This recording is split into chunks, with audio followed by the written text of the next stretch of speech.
Good evening, everyone. Welcome to Monday's edition of Scotland at 7 with me, Gordon Ross. Joining me in the studio this evening, we have Sam Payton from the Save Loft Loan campaign. Welcome back to the programme, Sam. Hi, Gordon. Thanks for having me back. And of course, joining me as ever this evening is Chris McCusker from the SNP Socialist Group. Hi, Chris. Good evening, Gordon. Okay, so now we've got the introductions out of the way, I'm going to move on to the coronavirus update.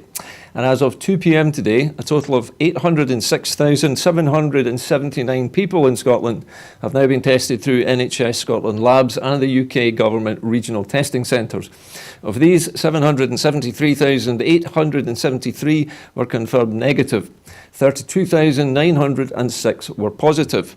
There are now 697 new confirmed cases of COVID-19, but there are 0 new reported deaths of people who have tested positive today. Now, this will be an underestimate of the number of cases. Not everyone with the virus will display the symptoms, and not all those with symptoms will be tested. Of the people who have tested positive, 218 were in hospital last night, 22 of whom were in intensive care.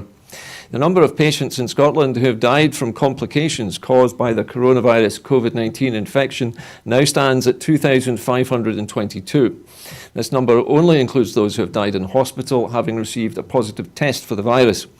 The latest UK daily figures available show that 42,369 patients who tested positive for COVID-19 have sadly died from their illness, an increase of 19 since yesterday. And this number refers to deaths in all settings and not just hospitals.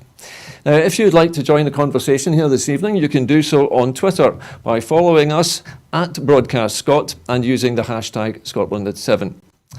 Now to our first story this evening. The chaos in England's outsourced track and trace system has resulted in 15,841 cases not being reported for over a week. More than 50,000 potentially infectious people may have been missed because contact tracers were missed by contact tracers and not told to self-isolate because of the data blunder, which meant that nearly 16,000 coronavirus cases went unreported in England. Public Health England admitted it was to blame for the IT error that meant 15,441 positive tests were left off the official daily figures between the 25th of September and the 2nd of October.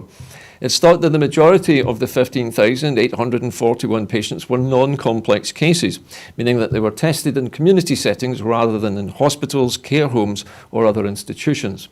In the most recent week, for which figures are available, each non-complex case reported an average of 3 close contacts. That equates to 47,000 people. However, a minority of the 15,841 missing positive cases were complex cases. Those include hospitals, care homes, prisons and homelessness shelters, who on average have 7 close contacts each in the most recent week. And that takes the likely number of close contacts missed to more than 50,000.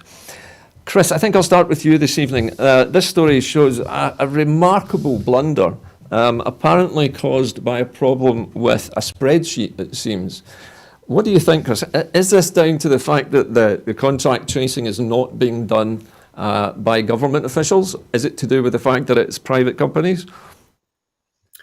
You're leading me down a dark alley with that one, because the majority of the viewers will know that I'm no great fan of Mears, I'm no great fan of Serco, and these private companies should not be in charge of such sensitive information. They're not fit for purpose. They're not working for in the interest of public health. They're only operating for profits, nothing more, nothing less. So you think, Chris, that this is really just, they're not doing the job properly, basically? They're just there for the profits? Well, they are there for the profits, as I said, but they are not the most responsible of companies, and they can do. They can hire the best people, that are out there in the sector. But their actual management skills and their proactive way that they deal with various situations has got a past history of being, shall we say, slightly suspect. And you know, they will do anything to cut corners in order to save money. We know that. Both of them have been involved in the handling of the asylum seekers being housed in hotels, and they are not very nice companies. That's a bit as polite as I can put it, Gordon. All right, Chris, thank you for being so polite. Sam, if I could ask you for your reaction to this. This seems to be an Excel spreadsheet error. Can you believe this? I know it's just, as Chris says, you know, they're in this for profit. They're not there for the good of the health. And this is what happens when you use private companies. I believe the Excel spreadsheet had came to its maximum capacity and was no longer saving any more information. So much for the world-beating test and trace system that England have been banging their drums about. It's very interesting. And for them to say that it's non-complex cases, tell that to the people that were positive, and basically their associates, people they've been around, have not been contacted. You know, tell that to them. It's ill and maybe became ill because of this. You know, I'm sure they don't feel non-complex. I'm sure they feel quite annoyed by this, that the system has dramatically failed through budget cutting, because Excel spreadsheet to me says, and I'm not disregarding Excel in any shape or form, but when it comes to something like this, that's a budget cutting exercise that's being used to store the people's data and information. Yeah, it does seem rather a simplistic way of doing this. I read somewhere today, Sam, that the current rate of infection in England has reached just short of 9,000 now. And I think that's per week, if I remember correctly. It's now twice what the original spike was in March. So surely this is getting out of control, and this extra 16,000 has obviously just added to that total. Yeah, it seems like it, doesn't it, Gordon, that it is becoming out of control and they have lost all control of the virus. It looks as if, you know, it's just, what did they do? Did they go into a full lockdown? How do they get back on track again? Because basically, the Public Health England have completely lost control of what's going on just now. And if the virus keeps spreading like this, and as she says, it's already higher than what it was in March. So they're going to have to make some harsh decisions. Well, apparently the figures in the north of England were rather alarming. I read that Manchester had over 2,500 cases. And I was just looking at the Scottish figures, and they're just over 700 for the same period. So there's something obviously going on in the north of England. And it doesn't seem to be getting controlled. Yeah, and the thing is, Gordon, I mean, we're always hearing the Scottish Government getting berated and, you know, and being criticised of their handling of COVID. Yes, they have made mistakes, we know that. However, but at least our numbers are nowhere like what's happening down in England, and we don't seem to be having the same problems when it comes to track and trace in our apps. Whereas at the moment with England, they seem to be throwing money at these private companies, but seems to be no audit trail, nobody double checking that what they're doing is fit for purpose. And so there's no oversight. There's nobody looking into anything. So there's no oversight, there's nothing, there is no accountability, and that's public money, and people need to be starting to ask questions, because at the end of the day it is public money that's being thrown at these private companies. Okay, well, listen, thank you both for your comments on that item. Now, we're going to move on to our next story this evening, and this also is on the same theme as COVID-19. George Kerevan is called the reporting of Margaret Ferrier trial by media. George Kerevan has said in the National today that the reporting of Margaret Ferrier's COVID-19 statement has been like trial by media. Following her statement last Thursday, Margaret Ferrier has lost the party whip. It's now subject to a police and House of Commons investigation and has had calls for a resignation from both Ian Blackford and Nicola Sturgeon. It has been suggested that she may still be suffering from the coronavirus infection. However, she's not yet issued any further statement on the subject. Writing in the National today, Mr Kerevan said, "The feeding frenzy against Margaret has pained me." He also said the MP for Rutherglen and Hamilton West is being hounded for something she has already admitted is indefensible, but she deserves the due process of the police investigation if she has broken the law. It has also been pointed out that a Tory MP accused of rape during the summer has not even been suspended from the House of Commons, although a police investigation is ongoing. Now, Chris, I'm going to come to you first on this because Margaret Ferrier is definitely being hounded, isn't she, by the press? And not just by the press, also by a lot of Scots as well, who seem to think that she should go. What's your opinion? Should Margaret Ferrier resign, or is she right to hang on? Whether Margaret wants to resign or not is entirely down to her. I've known Margaret since as long as I've been in the party. I've campaigned alongside her. She is a very competent politician, and nobody can take that away from her. And I can only surmise that she had a rush of blood to the head. There's all sorts of stories going about saying that she was conflicted over whether to stay or whether to go home because she had a family member to look after. I don't know these things. Yeah. But what I do know is the fact that I've got to agree with my comrade George Kerevan is that it is a trial by media. Because we see double standards from the Tory party with regards Jimmy Shannon of the DUP. Apparently, he shared a lunch table with Margaret, and he was given leave by the House of Commons.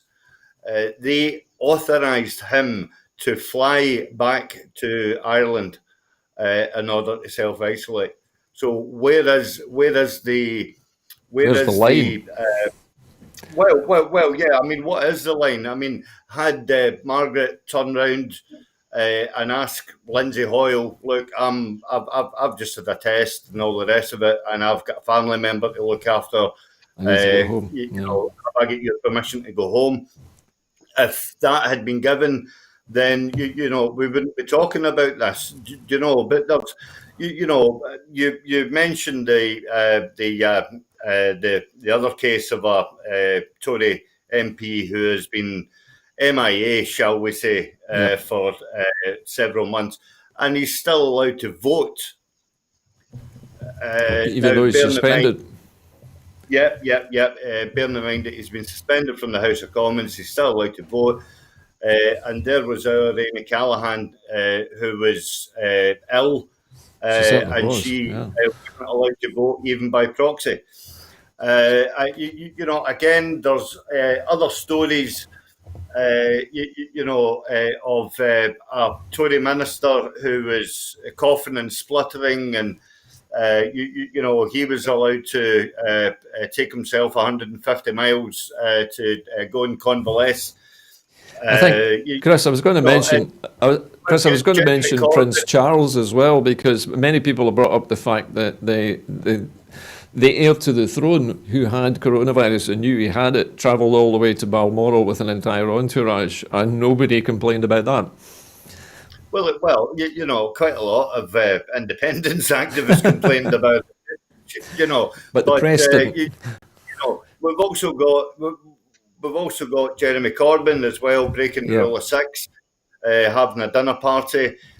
We've had various footballers, volleyball and goalie, breaking COVID rules. All the rest of it, I think there was an English football player had a surprise birthday party at the weekend. Nothing was happening there. Boris Johnson's father, constantly in and out of the news, not wearing the mask. Aye, he's wearing the mask. No, he's not. Aye, isn't he? So what we have to have is transparency across the board. And we should, we have to point out as well that during the whole Dominic Cummings scandal, there was not one tweet from Ruth Davidson's Twitter account about Dominic Cummings, and yet up until a couple of days ago, she had issued 167 tweets all about Margaret Ferrier. What's that all about, Ruth? Well, it's obviously politicising the whole situation, Chris. Anyway, listen, I need to talk to Sam about this. Sam, how did this strike you, this story? I mean, do you feel sorry for Margaret Ferrier in this situation? Do you have some sympathy for her? I do. I feel completely sorry for her because it's trial by media, but she's also been thrown to the sharks. The end of the day, she's made a decision. Yes, it was wrong. We all know it was wrong. A very, very silly decision. And I mean, to me, why did she make that decision? Did she panic? There's so much we don't know. Yeah. And people have just jumped on this bandwagon. And as Chris says, there's so many other people that have broken the rules and done things equally as bad, if not worse. And you don't see them being bullied. To me, this is a form of bullying, what's going on with Miss Ferrier, and it is unbelievable. I would wonder if it's because she is, in direct contact with the Scottish Government. She's a member of SNP. She's an independence campaigner, and this is why they are targeting her. And it's got nothing to do with anything else, because if you notice all the other politicians that have been breaking the rules, it's like a wee kind of flutter of things are said and then it's forgotten about. Whereas with Miss Ferrier, it is going on, and she is, even the mainstream media are carrying it and totally criticising her character. Now, I've never met Miss Ferrier. And I think it's wrong for people to be sitting and making assumptions about someone's character that if they've never met them personally. And all I could say is all these people that are turning around and demanding that she resigns. At this moment in time, she's recovering from COVID. You do not recover from COVID in a couple of days. It takes weeks. So, like everybody else who is ill, who is sick, we are entitled to peace and quiet and allowed to recover. Whether it's COVID or any other illness, we should not be adding stress onto that. So I believe that people need to lay off her, leave her alone at the moment, let her recover, and then deal with it appropriately when she is fully recovered and find out the facts. Sam, I have heard it said by apparently some doctor today that COVID-19 can cause mental confusion in its early stages, and people sometimes don't act rationally in the early stages. And it might well be, do you think that something like that may have happened? It could be. We don't know. We don't know. We're just surmising. I mean, you know yourself, Gordon. I know myself. I'm a mum. If I take ill, there's some sort of that bit of in your brain that doesn't quite. You just want to go home. You don't. You want to go to your bed. Think, I want to go home. I want to get next to the kids. I want to get next to my family. I want to get home. And we don't know what mental state Miss Ferrier was in. The fact that she even made the decision to go to the House of Commons to start with after having the COVID test shows that there's something not quite right. She's not thinking straight. Not been thinking straight. Yeah. So but this gets dealt with when she is feeling better, not just now when she is ill. And I think people need to lay off her at the moment. And it actually pains me when I have got no connection to SNP or Miss Ferrier, and reading the comments on social media, I just think that poor woman, she is ill. Her family are dealing with this right now. Yeah. And if people were to put themselves in her shoes, and when they're ill, they don't want their employers, they don't want their customers constantly contacting them. They just want to be in their beds, peace and quiet, recovering. Yeah. And I think this is what people need to do. They need to, yes, she's a politician. Yes, we hold our politicians in high regard and we expect better of them. But at the end of the day, let her recover and then deal with the situation afterwards. Fair enough, Sam. So not kicking somebody when they're down then, eh? Yeah. Okay. Right, we're moving on now. And the Sports Minister has held talks with Scottish football authorities. The Sports Minister, Joe Fitzpatrick, met members of the Joint Response Group to discuss the ongoing impact of the pandemic on football. Mr Fitzpatrick said, "I made it clear to the Joint Response Group that the Scottish Government is fully aware that this has been an enormously challenging time for the sporting sector, and the pandemic has put a real financial strain on many sporting organisations. I particularly appreciate the economic impact on football clubs of the delay of the return of spectators to stadia. I appreciate the support of clubs, their supporters and the football authorities over the past months in helping us to tackle the effects of the pandemic. However, the virus has not gone away and we all need to keep working to protect the NHS and public services and help keep people safe. The Scottish Government will continue to work closely with the governing bodies of football to ensure its long-term sustainability. Last week, I met the UK Minister for Sport, Heritage and Tourism, Nigel Huddleston MP, to discuss the financial package being developed by the UK Government to support those sporting organisations which are most affected by a delay to the return of spectators to stadia. We are still awaiting clarity on Barnett consequential funding to Scotland as a result of the UK Government scheme. Now, Chris, I know that you are a football fan and you've always expressed your opinions on football extremely clearly, to me anyway. What's your opinion of this, that we're waiting for the UK to figure out how to support football in England first and then work out what the Barnett consequentials would mean for Scottish football? It seems like we're always riding on the coattails of the UK. Seems you're always taking me up a dark alley here with your questioning. I love doing this to you, Chris. Once again, what we've got is, a clear disparity between Scotland and England. And not for the first time, we're talking football here and not politics. Football is an industry and is to be treated like a seesaw. There are up and downs in it, and people. Only sort of like 4,000 fans from Glasgow could travel to Arbroath because Arbroath only holds about 6,000, and Arbroath can only get about 200 supporters in. But what we're talking about here. Looking at other European countries, and in all seriousness, there are 60, 80,000 seater stadiums that are holding games at the moment with maybe 15,000 people in, socially distanced. And they're all tested with a gun before they go through the. That is a temperature gun, by the way. Thank you for that, Chris. Yeah. But they're all tested with a temperature gun. They're all season ticket holders. They're all traceable, and they're all spaced out. Mathematically spaced out because. Yeah, I'm glad you said that. All the clubs know who their season ticket holders are. Yeah. They're all registered to a seat. True. So therefore, you can allocate them a seat, and you can pick who's going to be there and how many seats are between them at any one given time. Right. The logistics of it is how do you get those 15,000 people to the stadium? That is the sticky wicket because you've got fans using public transport. You've got fans, back in the old days, you used to car share up to Parkhead and all the rest of it. So it's the actual logistics of travelling. It's not the viewing of the football in an open air environment.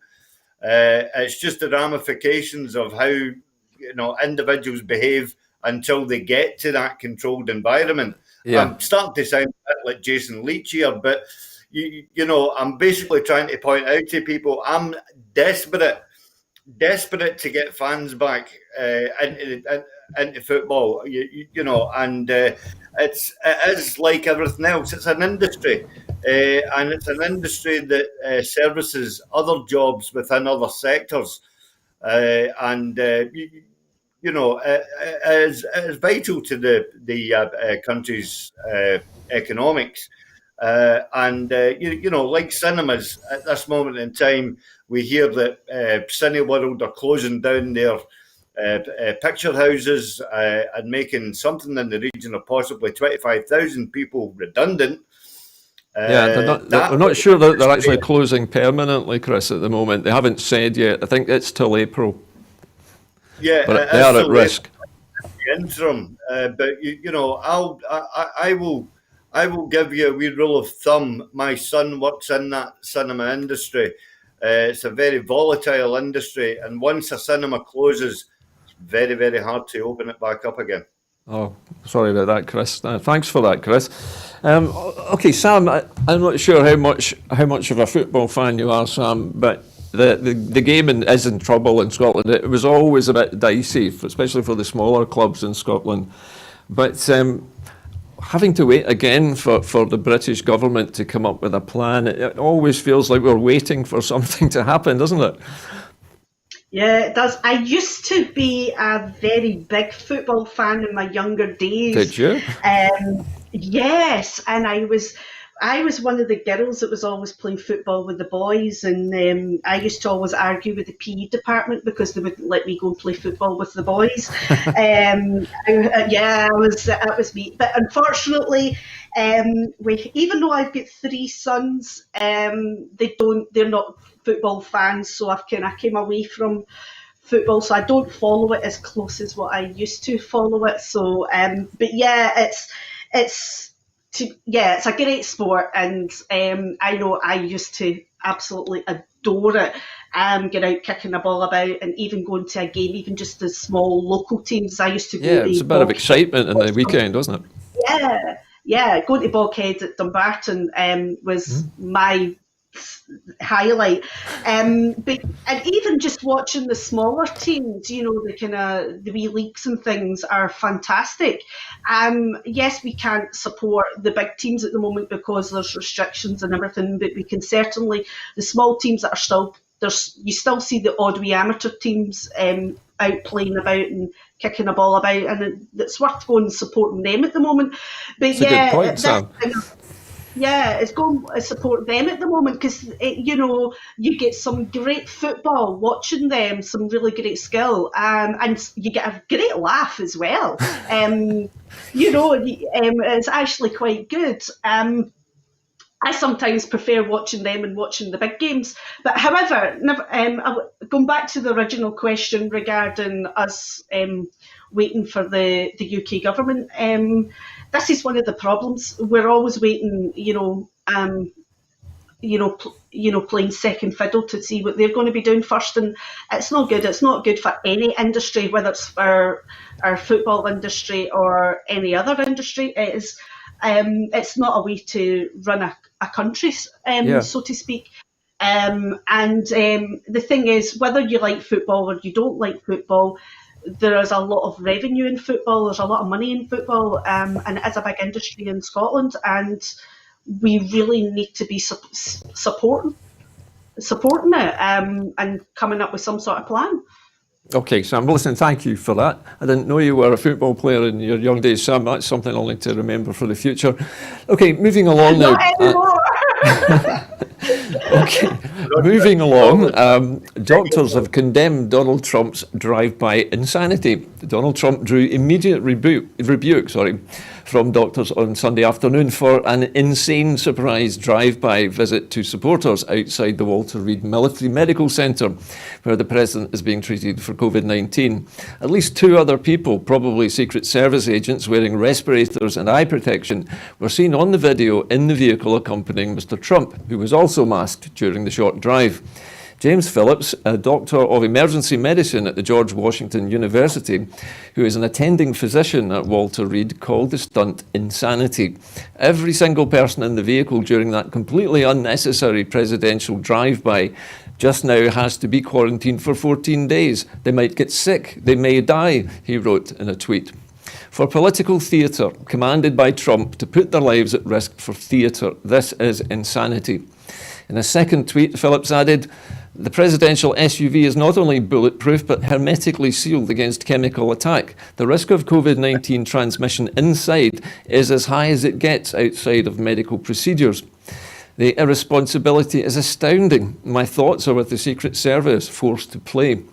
Jonathan Rayner, a professor of medicine and surgery at George Washington University School of Medicine and Health Services, said in a tweet, "By taking a joyride outside the Walter Reed, the President is placing his Secret Service detail at grave risk. In the hospital, when we go into close contact with a COVID patient, we dress in full personal protective equipment, gown, gloves, N95, eye protection, hat, and this is the height of irresponsibility." Chris, here is a cracker, right? This is an open goal, if you pardon the football pun. Donald Trump goes out for a wee drive to wave to his supporters and is putting the lives of his two bodyguards at risk. Can that ever be justified, Chris? Well, you know, I mean, for a start, let's put it out there. I don't think that he has it. COVID. I don't think he's got COVID. You doubt it? No. I severely doubt it. I think he's done a Boris. He's pandering to his support for votes, and it'll be like Christ coming back for the dead with the holes in the hands, and he'll be walking on water. And he'll be changing water into wine and whatnot, and what have you, feeding everybody with bread and fishes. So I'm detecting a note of sarcasm here, Chris. And honestly, look, if you look back, even if you look back at Ronald Reagan, at least Ronald Reagan was an actor. That's a good point. He was in several westerns. He was in a couple of science fiction movies, a couple of B movies, and all the rest of it. But this was ham to, honest to God. I tweeted the co-presenter Kenny earlier on. And it's just any more ham you would choke on it. It's ludicrous. Absolutely ludicrous. Chris, I was going to ask you, what did you think of Joe Biden's response? Because Biden was famously on television, and he said that he was going to suspend all negative campaigning against Trump while he was ill. So really setting himself on the higher ground, I think, morally in this case, don't you think? Well, yeah, definitely. And he's obviously taking a calculated risk in doing that. They could have made capital out of it. Capital in it, by just going out and calling him out for the complete clown that he is. But obviously Biden's got his own strategy, and many people will, in the West, like normal non-gun tooting white supremacist Nazis. We would look at this with a level head and say there's no way that Trump's ever going to get back in. But this is America we're talking about. Do you know what I mean? So anything can happen.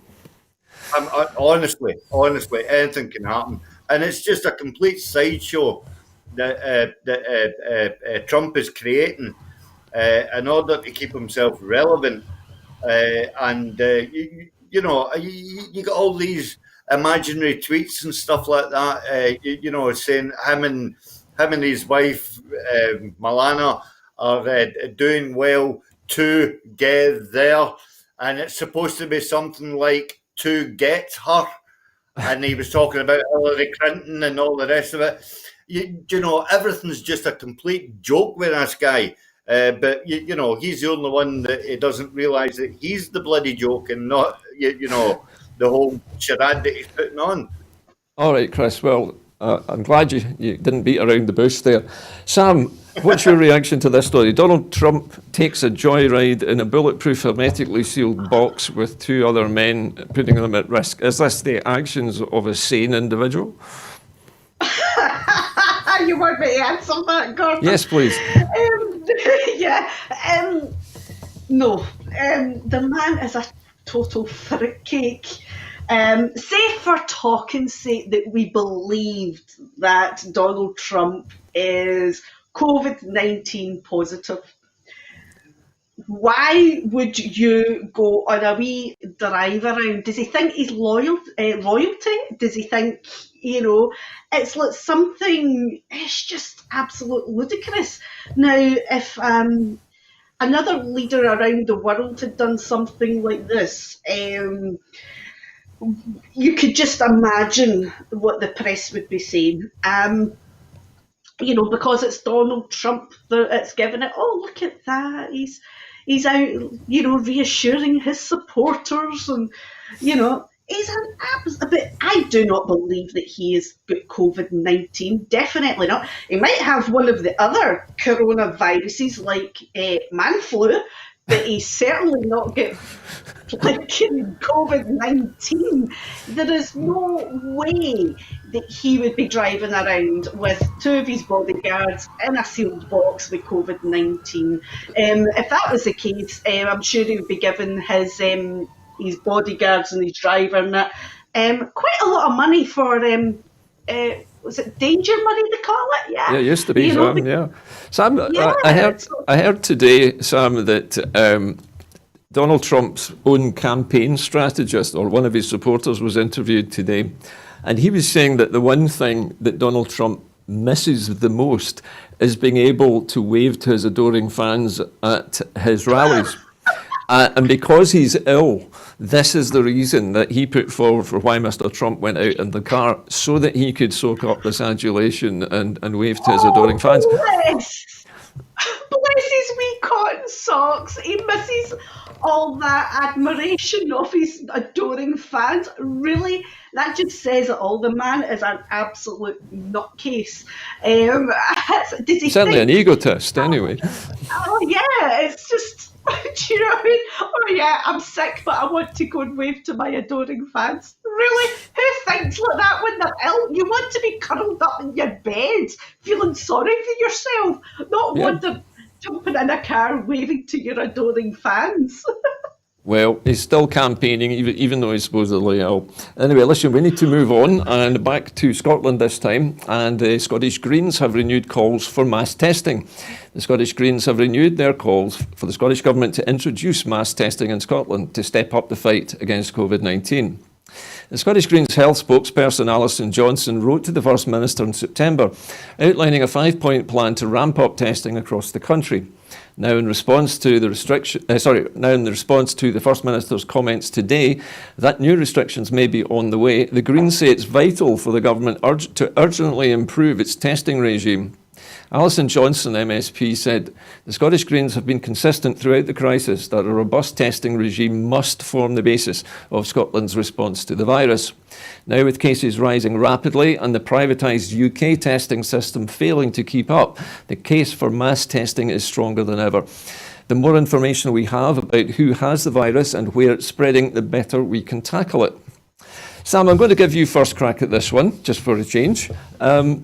Thank you. Are the Greens right? Is mass testing, do you think, that important? Is the response so far from the Scottish Government not enough, do you think? I'm going to agree with Alison Johnson here. I believe mass testing is very important. Basically, as we know, a lot of people can be asymptomatic, and in order to allow people to have a certain quality of life and be able to work, meet up with friends, for their mental health and mental well-being, I think we really do need mass testing. And it also helps us to keep better track of where the virus is going and how it's spreading around the country. So yes, I agree with Alison that we do need more stringent mass testing, especially on the run-up to winter, because we're coming into flu season as well, and man flu season, not to forget that, and we need to definitely have mass testing ramped up. Okay, thank you, Sam.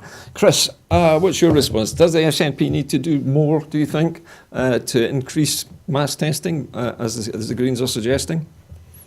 Yeah, undoubtedly, I've got to wholeheartedly agree with Alison Johnson. And I would suggest that there's an easy way to do it.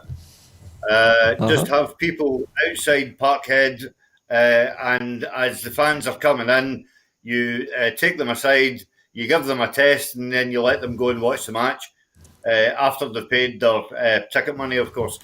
Yes. And then you know who they are. Well, that's an ingenious idea. Unfortunately, it only works for football fans. But a good idea for football fans, yes. Yeah, but you know, you've got 60,000 at Parkhead. You've got, I like to put this wee bit in, you've got 50,000 at Ibrox. You've got 15,000 at Firhill.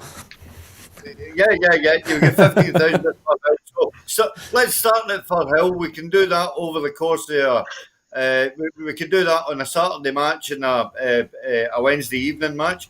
So that's 15,000 taken care of right away. Okay. And working towards that capacity that the Scottish Government keep on talking about. You then include maybe, a Saturday match, Could spread into rugby as well, Chris, maybe. Well, yeah, you can get it into rugby as well. What have you? You can also get it into the golf that's going on the East Coast at the moment. I think it's the Scottish Open or the Scottish Masters. I can't remember.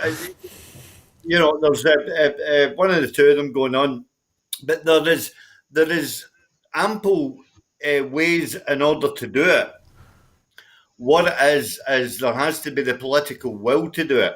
Yeah. Now, and this might sound, shocking for an SNP member to be critical, but I believe that in a social democratic political spectrum, we should be able to challenge our own party as well as our own government. And when I say that the political will has to be there, then also the capacity has to be there. And when we're talking about the capacity, we're also talking about the facility of staff in order to service that capacity. We can share a joke and all the rest of it about football and rugby and whatnot and what have you. But at the end of the day, if we would, and again, it comes down to the fact that we need the borrowing powers in Scotland in order to do this, because money doesn't grow in trees, except if your trees are May, of course. Scotland cannot borrow money, so therefore we can't put any direct investment. We have to wait until the Barnett consequentials are announced. And what do we see last week is the fact that there is no going to be any budget announcement, and Scotland will just be told, in time. Again, like last time, poor Kate Forbes, she's got to, pluck a rabbit out of the hat. She's got to play with imaginary figures and projections. And once again, Scotland are getting stuffed. So, there's a recurring theme here in the programmes, Gordon, and that is the fact that Scotland should be getting fed up by now of playing second fiddle to a despotic right-wing Tory government that is crippling our society. Well, okay, Chris, I think that's a very clear and concise answer. I'd like to move on now, if I may, and this is a subject involving parent and baby groups. The number of adults now allowed to attend parent and baby groups has been increased, subject to certain conditions, following the publication of updated public health advice. When all children in a group are less than 12 months old and other health and safety criteria are met, groups will now be allowed up to 10 adults to be present at one time. Where children are over 12 months, the maximum number of adults will be allowed will remain at 5. Announcing the updated guidance, the First Minister, Nicola Sturgeon, said, "We understand the vital importance of parent and baby groups, especially for supporting mental health and well-being in the early months after having a baby. This is particularly important just now, as we know the pandemic has the potential to increase stress and anxiety for new mothers. We're also, however, trying to keep an extremely infectious virus from spreading and to protect the health of families and the wider community. I hope that this updated guidance will help us to strike the correct balance. No one wants restrictions in place a moment longer than needed, but until we are all having to accept up until then, we are all having to accept circumstances that we would not normally ever want to. Sam, as a mum, let me ask you this. Do you agree with this? Do you think that it really is that essential for young mothers, particularly having just had babies, to take part in these groups? How beneficial are they, do you think? They are extremely beneficial, Gordon, not just for new mums, but for any mum of any age group, or regardless if they've had one baby, two baby, depending how many children they've had. Because one of the things about having a cute wee baby is, for a lot of mums, they become isolated. Some more so than others. Yeah. So it's very important to have these groups. It gives mums an excuse, because what you find with a lot of mums, even experienced mums, is when they have a baby, it's so easy just to sit in the house and just have a nice wee lazy day in the house with the wee one, or go for a wee walk and things like that. Yeah. And they get out of the habit of actually going out socialising, which is not good long term for anyone's mental health. So with these baby groups, a lot of them are once a week, some are twice a week. Basically, if you know you've got something that you have to go to, you'll get yourself up, you'll get yourself ready, you'll get the wee one ready, and you will leave, and you will go and socialise, and you will go and blether with other mums, have a moan, whatever, have a bit of an adult conversation, which some of these parents, mums and dads, because we forget the dads as well, they are so vital, and I'm pleased to see the numbers have been increased. It is definitely needed, and it's a necessity for people's mental health. And the thing is, if mum or dad is not mentally coping or having, then that can pass down onto the child's development as well. So it's very important to be looking after mum and dad's mental well-being. Okay, listen, thank you very much, Sam. Chris, if I could come to you, I know you're also a parent. I'm not sure how much contact you would have had in the early days with your children, but in my case, I don't think I would have been going to one of these groups because I was out working. But how important are they, do you think? Is it as vital as Sam says to people's mental well-being during the pandemic? Well, first of all, I'm glad that Sam mentioned fathers, because I was just about to call you out for being a Dickensian misogynist. Me? I'm only getting you back for what you called me last week. So there we go. Fair enough. What we're actually doing, I was very hands-on when my kids were very young, and I used to go along to parent and toddler groups, parent and baby groups as well. My firstborn, Kieran, my ex-wife at that time, suffered greatly from postnatal depression. And there was a good couple of months I would take Kieran with me everywhere, even down to the pub. So I mean, there are a lot of good fathers out there that depend on these services as well. There's an awful lot of single dads out there that actually use these services as a way of connecting with actually having that adult connection, so it's obviously to be welcomed, and it has to be promoted as well. That again, I'm not having a dig, but male partners, and I say that quite deliberately, male partners, have got a duty, to share the load. Building, and also the fact it is actually, don't get me wrong, sometimes it can drive you nuts. Row your boat and all the rest of it. Watching SpongeBob 500 times does that to me. Yeah, but in saying that, it gives you an insight into it's not all drinking cups of tea and stuffing Victoria Sponge down your neck. No, it's not. You actually through networking and stuff like that, you actually meet some really, really interesting people and share stories. So, from that point of view, any social interaction is good. Okay, listen, thank you both for those comments. And moving on to our next story. Scotland's Catholic bishops say the high standards of infection control mean that public worship and parish life can now carry on. In a letter sent to Scotland's 500 Catholic parishes, the bishops of Scotland urge the Catholic community to maintain their meticulous infection control and safety measures. The letter points out that the rate of COVID-19 infections is on the rise across Scotland, and public anxiety is increasing, asking priests and parishioners to persevere in their efforts to reduce the risk of transmission and to ensure that our parishes and communities adhere to all infection control measures that have been put in place. Commenting on the letter, the Bishop John Keenan, the Vice President of the Bishops' Conference of Scotland, said, "The tireless work of priests, parishioners and volunteers have ensured that Catholic churches are amongst the safest places for people to attend in the midst of this pandemic.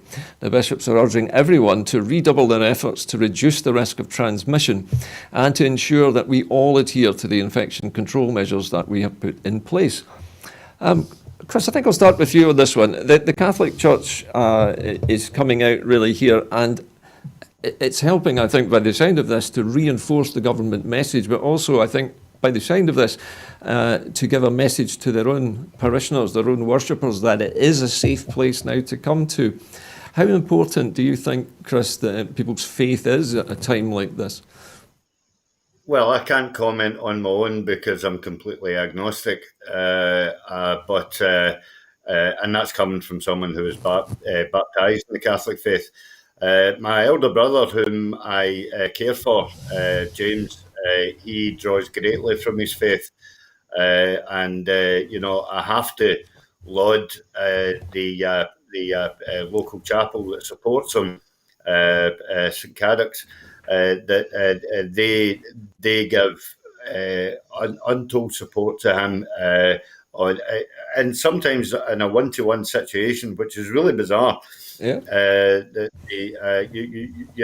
actually see somebody kitted out and stuff like that, and handing out communion. But I do know that they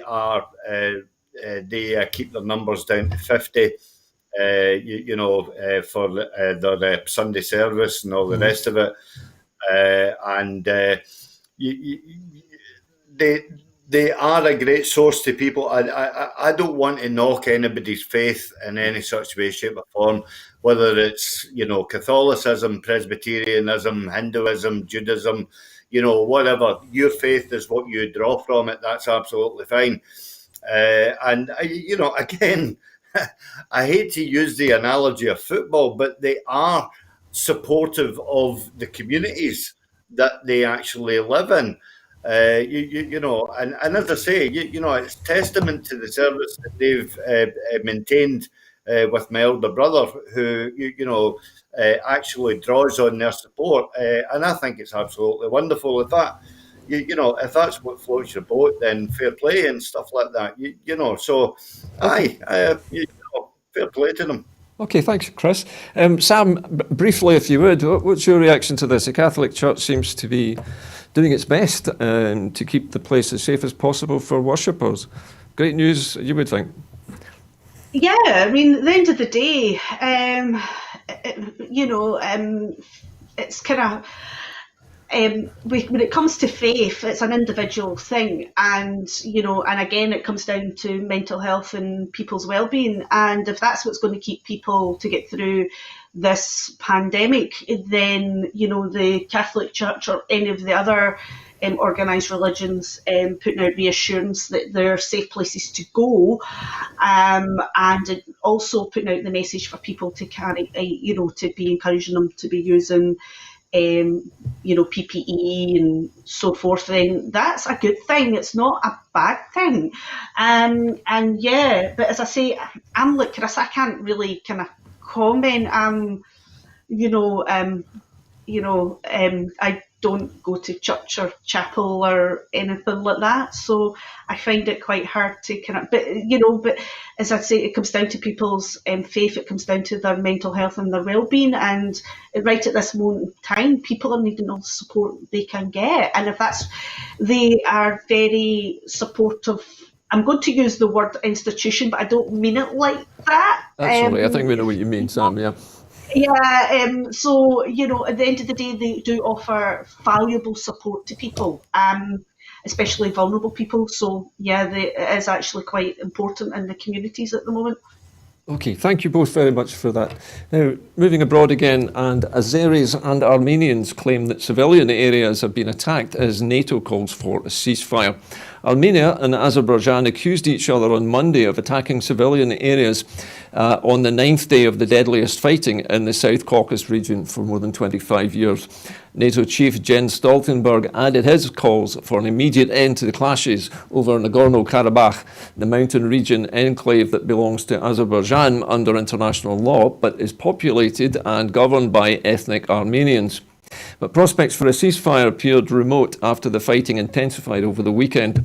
And following uncompromising comments by the Azeri president, Ilham Aliyev, in an address to the nation on Sunday, Aliyev said that Azeri forces were advancing and retaking lands that had been in the hands of ethnic Armenians since the war in the 1990s. He said that Armenia must set a timetable for withdrawing from Nagorno-Karabakh and the surrounding Azeri territories, and that Azerbaijan would not cease military action until that happened. Armenian Defence Ministry official Artsron Hovnanskaya said, "I don't think that there is any risk for Yerevan, the Armenian capital, but anyway, we are in war." The clashes are at the worst since the 1990s, when some 30,000 people were killed, and spreading beyond the Nagorno-Karabakh enclave itself. Ceasefire calls from Russia, France, the United States and the European Union have produced no result. Iran said on Monday that it would discuss a plan to end the fighting with the warring sides and other countries in the region, but gave no details. Chris, if I could come to you first of all. Now, this clash between Azerbaijan and Armenia, it has a historic, it has a past to it. This is a repeated problem. But why is it happening now? I mean, I don't have any particular knowledge of the Caucasus political situation, but this sounds like one of those situations where one country's occupying an area of land that somebody else is still living in, and it is perhaps just going to roll on for years. Well, I mean, I've got a very limited knowledge of the subject, but it is exactly as you perceive it to be, and it's that age-old question of land, and people claiming, who's got right to it and all the rest of it. And you would think that in this day and age, especially what the whole world is living through, the bigger question should be the preservation of life. So you would hope that that there would be some level heads on both sides that could actually put their guns down and just sit down and try and work things out at this moment in time, deal with the pandemic and then see how things go the way forward. That would be my wish for Armenia at this moment in time. It's certainly my wish for any war-torn country.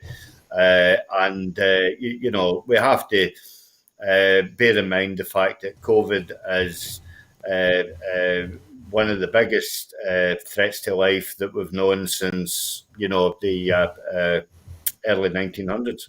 Well, thanks, Chris. Sam, very, very briefly, if you would, like to comment on this. Now, I know it's very far away, and we none of us, I don't think, really are that familiar with Nagorno-Karabakh, but we've been hearing a lot on the radio.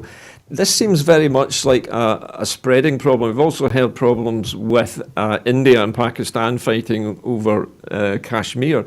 What do you think is driving people to reignite these old wars, these old conflicts? Is there something in the air?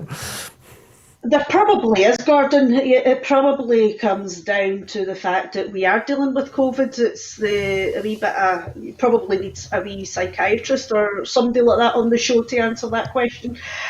You probably find it's one of those fight or flight responses where, they're fearful, with COVID. They're deciding to, grab hold of everything, ownership of what they believe they own.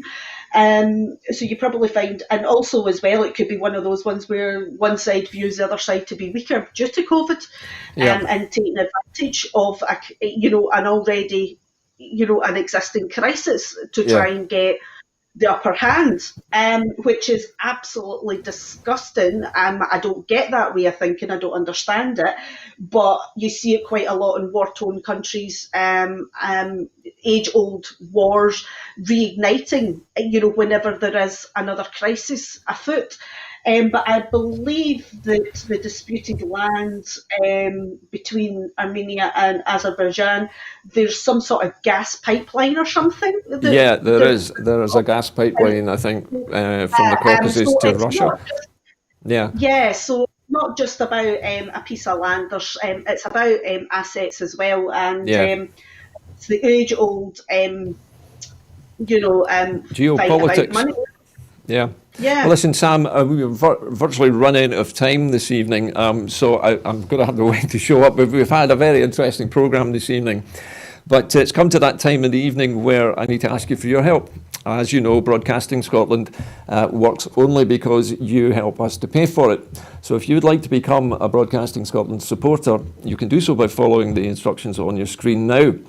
In the meantime, from my guests this evening, Sam Payton and Chris McCusker, and all of us here at the studio, a very good night to you.